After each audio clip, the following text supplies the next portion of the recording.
So, of course, we pack all kinds of food, and at one point, we're sitting around and our lines are in the water, and I see Arnold starting to get ready to get some food out, and he goes off to the back of the boat, and I see him loosening up the laces on his shoes.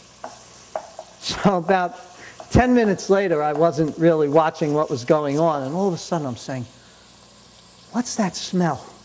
And I'm thinking of Arnold loosening his shoelaces, and then I turned around and there was Arnold with a big smile, and he had a big hunk of provolone cheese, and he's cutting up the provolone, and here I am thinking, you know, I'm blaming Arnold for taking his shoes off, and it was the provolone cheese, the most hysterical thing. Boy, he whipped us up like an antipasto platter, and we had such a good time that day. We caught some flounder, but the company and the experience of just being there and talking, just the greatest thing. It's one of my fondest memories of Arnold, and I can remember so many different things that he used to cook, and I'm so thankful that that I absorbed them, because you know, after years pass and you lose touch with people or they pass, you want to remember them, and one good way of me remembering people is always by celebrating them with the food that we've always had together. I have an Italian club that meets once a month, once every other month, and it's a bunch of guys, and we get together and cook and just have a great time. And last time we met, another friend from Jersey City, Marty, was here, and we cooked this shrimp salad, and we used some hot peppers that I pickled myself, which I'm going to show you a little bit later in the program. And at the end of the night, Marty came up and he asked me, "Can I take a little bit of this shrimp salad home for my wife to taste? I have to have her taste it." And I said, sure, take as much as you want. I'm going to add the kale now. I've got the sausage cooked with the onion and the garlic. Now I'm adding the kale leaves. So we filled up a nice container. I said, "Oh, you know, did you really like it?" And he said, it's unbelievable. He said, "I can't tell you how good this is." And I was like, you know, it's shrimp salad. It's like what we make Christmas Eve, like the fish salad, except I didn't use the galamad and scongeal and octopus. I did it simple with just shrimp. And he looked at me, and I could see in his face that he was just transformed back years ago when he was younger. His mom had passed away about 2 years ago. And he said to me, he said, "My mom made the fish salad every Christmas Eve." He said, "And I used to pick out the shrimp and only eat the shrimp." He said, "And this is exactly it."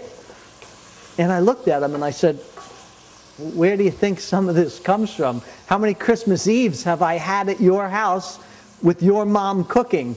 You know, I pick up a little bit from everybody. So it's just the greatest thing when you can send somebody back years to a happy time, or for them to remember somebody.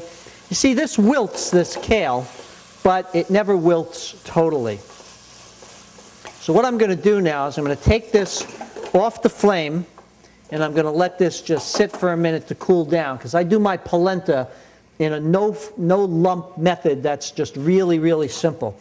I want to just show you this hot pepper dish that I'm going to do. I made a simple stuffing with some bread, some parsley, some garlic, and a little olive oil. I want to put a rubber glove on for this, because working with these hot peppers can be a little bit tricky.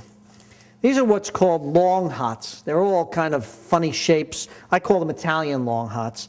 And what I'm going to do is cut the stem right off and discard the stem.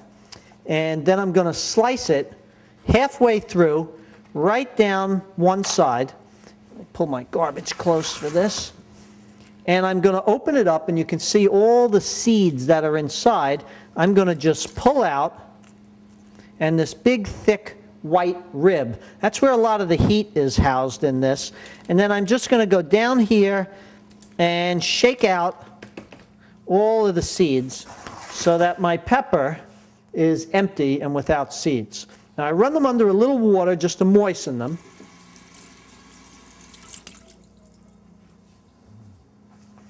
And then I want to take those peppers and I want to put some stuffing and fill them up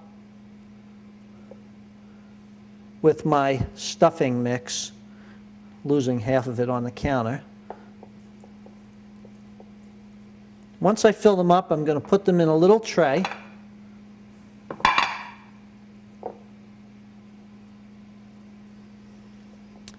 And what you do is put enough oil so when you squeeze this, it stays together. Fill each one of them up. These are great hot and cold. You can never tell with these peppers whether they're going to be mild or lethal. Some days I make them, they're hardly spicy at all. Other days I make them, they're fiery hot. I eat them hot, I eat them warm, I eat them cold. I eat them spicy, I eat them mild, I eat them any way they come out. Okay. Let's just get a little cleanup there. Get rid of my glove. Got my peppers here. I'm going to put a tiny bit of olive oil over them.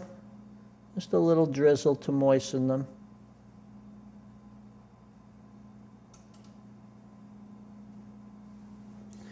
Going to pop these into a hot oven. Going to take a look at my bread also, see how that's coming along. Oh, it's rising nicely. That's wonderful. Get that temperature up a little bit. So we've talked about Arnold, we've talked about Marty, talked a little bit about Joey. We'll go back to Arnold and the polenta. Now that this has cooled a little bit, I'm going to add my water. Normally when you make polenta, you put water in a pan and then you stir in the cornmeal.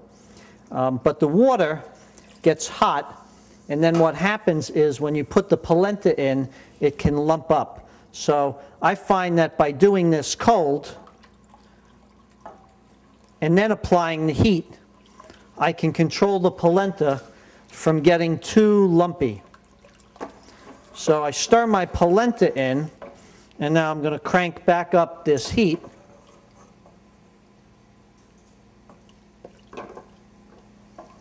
And we'll bring that to a simmer and let that cook.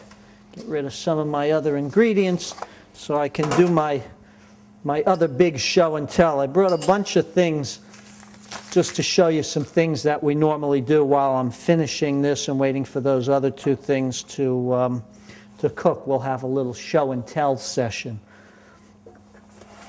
So this is what Italian people do.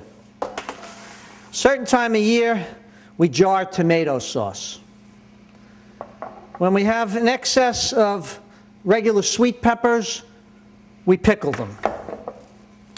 When we get nice hot peppers, we pickle those.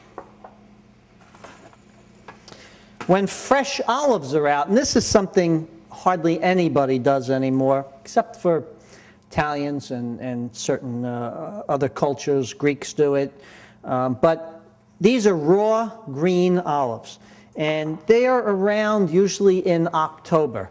So it's a great thing to play around with. The normal way for curing olives is to soak them in a solution of water and lye, which is very caustic, and if not done properly, you can poison yourself and others. So I don't do anything with the lye. What I do, now that's the olives in their raw state. This is the olives partially done, and this is the olives completely done. See how they've changed color? And I'll tell you one recipe, and I hope everything that I'm telling you is a testament to paying attention and writing things down while people are around talking to them so that you can make all of these wonderful home-cooked dishes and pass them on to your friends and family and keep the tradition going.